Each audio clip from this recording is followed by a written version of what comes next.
Right, I'm back. This is part 2 of the video. The meal has been heating away for 10 minutes now, and I can confirm that the heater is actually extremely efficient. It's almost too hot to hold. I've been massaging it away to try and get the heat distributed through the meal inside, and it really is pretty fierce. So obviously some care required here, I think. It's completely silent in operation. There is a slight chemical scent, but obviously nothing that would give away concealed truths. So impressed with the heater, certainly. Now let's fish this out and we'll have a go at eating it. There's 2 notches here to allow you to open the packet easily. Now if I just give it a little, it's a bit slippery. Oh, here we go. Right. I'll tip this into a little bowl so that we can see what it looks like.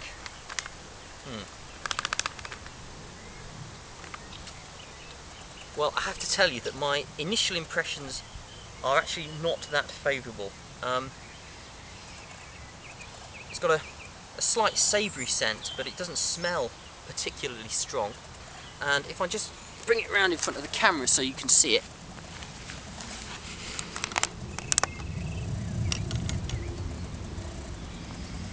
Yeah, I don't know if this is coming through very well, but it doesn't look terribly nice. You can see the steam's coming off it. It is definitely hot.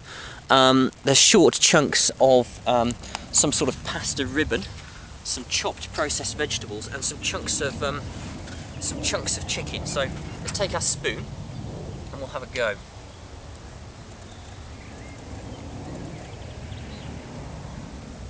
Actually, it's not bad.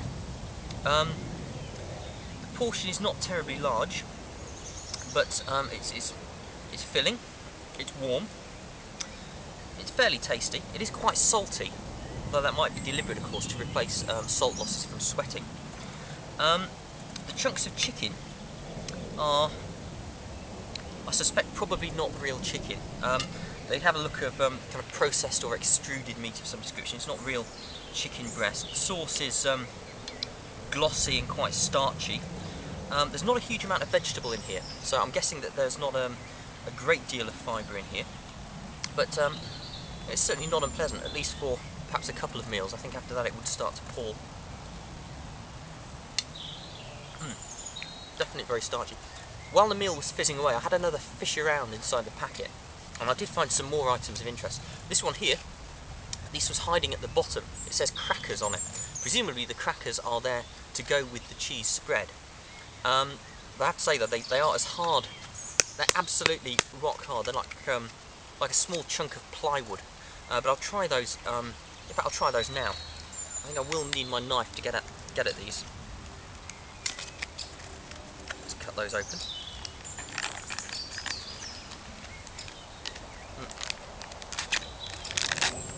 The insects have found me. They're biting away.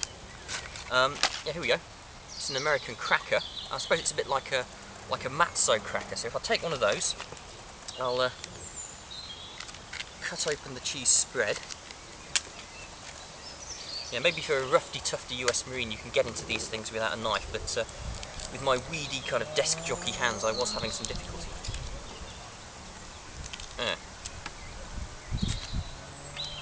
This is not promising, I have to say. There's a pale coloured biscuit with lots of holes in the surface, and this rather alarming orange coloured spread. It does smell cheesy.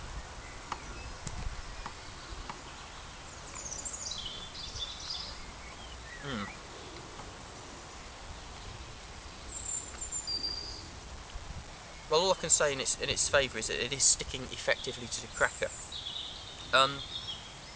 It's hardly a replacement for a full cheese ball, but I suppose if the aim is to get calories inside the soldier, I suppose it's going to do its job.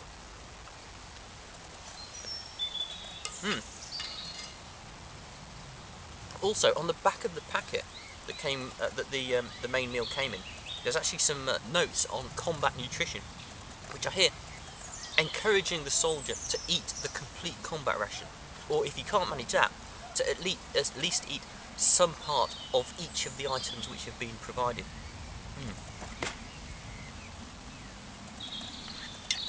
Back to the main meal before it cools down.